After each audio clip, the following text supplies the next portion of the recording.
लगातार कर रहे हैं, हम भी पिछले 10 साल से संघर्ष कर रहे हैं। जो संघर्ष हम पहले कर रहे थे वही संघर्ष अब है, और हमारे सभी नेता मंच पर बैठे हैं। कोई नहीं चाहेगा कि कोई किसी का हिस्सा खाए, क्योंकि मोदी जी ने ये काम किया है, जिसका जितना हिस्सा है वो मिलना चाहिए। नहीं तो एक ही परिवार को पार्टी चला रही थी, एक ही परिवार के लोगों को सांसद के टिकट मिल रहे थे। अब देख लो उन पार्टियों के इतिहास, एक ही आदमी पता लगा बहन पे टिकट लड़ रही है, भाई पे टिकट लड़ रहा है, भतीजा पे टिकट लड़ रहा है।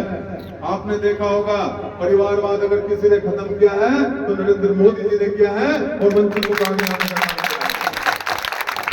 तो आपको याद होगा 2014 से पहले का समय, आपको याद होगा समाजवादी पार्टी और बहुजन समाज पार्टी का राज।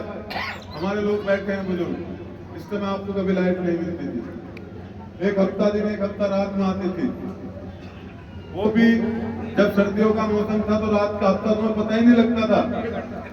जब आप सो जाते थे उठते थे तो बिजली पता ही नहीं लगे थे, एक हफ्ता आई नहीं आई। चोटी काटने वाली बरसात का मौसम शुरू होते आ जाती थी, सरिया मार टूट जाते थे, कच्चा बनियानधारी लूट लेते थे अगर किसी वजह से आप रास्ते में देर हो गई, रिश्तेदारी में जा रहे हैं, जो आप लेते थे वो भी छिन जाता था। आपके घर वाले चिंतित रहते थे, पता नहीं रिश्तेदारी में सुरक्षित पहुंचेंगे नहीं पहुंचेंगे। लेकिन आज किसी ने सुरक्षित रखने का काम किया, अगर आज किसी ने सुरक्षा देने का काम किया तो उत्तर प्रदेश में योगी जी और देश में मोदी जी ने किया। आपके सामने नजारा है, योजनाओं के नाम पे कुछ लोग कहते हैं ये पार्टी हिंदुओं की है। नहीं, ये पार्टी सभी धर्मों की है, चाहे हिंदू हो, चाहे मुसलमान हो, चाहे सिख हो, चाहे ईसाई हो।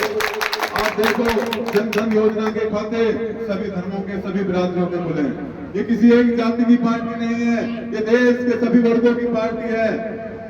अगर आपको 5 लाख के इलाज की योजना का लाभ मिला तो उसमें ये नहीं देखा जाता है मुसलमान है, ये सिख है, ये कश्यप है, ये सैनी है।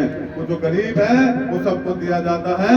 अगर ये काम गरीबों को किसी ने योजना पहुंचाने का किया है तो माननीय नरेंद्र मोदी जी ने किया है। आप देख लो आगे कौन कौन योजनाओं का पहले खाते में पैसे डायरेक्ट आते हैं।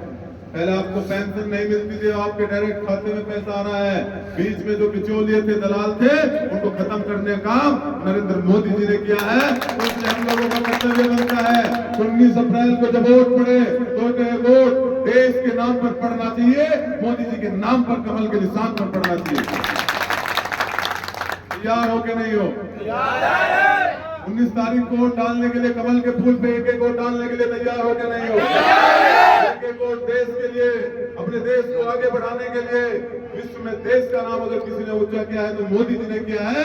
वो पूरा अगर आपको करना है तो तीसरी बार मोदी जी को प्रधानमंत्री हम लोग बनाकर रहेंगे। आप तो वंश के लोग हैं, आप तो वंश के लोग हैं जिन्होंने भगवान राम को पार उतारा।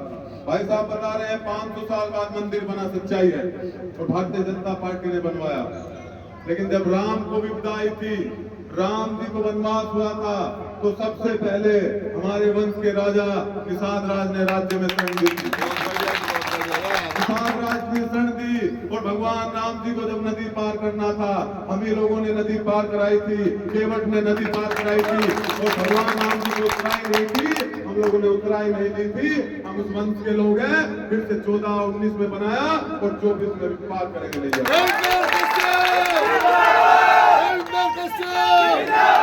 तो हम लोग आपसे अपील करना है, इस समय आपको लोग बहकाने आएंगे, जाति के नाम पे आएंगे, धर्म के नाम पे आएंगे। कोई जाति का बन के आएगा, कोई धर्म का बन के आएगा। किसी की बातों पर विश्वास नहीं करना। अगर कोई विपक्ष का है तो उससे एक सवाल जरूर कर लेना, अगर उस सवाल का उत्तर दे दे तो सवाल करना कि उनका प्रधानमंत्री का चेहरा कौन है। उनके पास प्रधानमंत्री का ही चेहरा नहीं है, बताओ है क्या? जिसको तुम वोट देने की सोच रहे हो, जो आज घूम रहे हैं आपकी वोट के चक्कर में, उनके पास जब प्रधानमंत्री का चेहरा नहीं है तो वो तो मैदान में नहीं है। एक एक वोट बालियान जी को हम लोग जिताकर 2014 में तो आप लोगों से ये निवेदन करने आए थे। सम्मानित नेता मंच पर बैठे हैं, ज्यादा समय नहीं लेंगे, चुनावी कार्यक्रम है, आगे भी सबके कार्यक्रम लगे हुए हैं।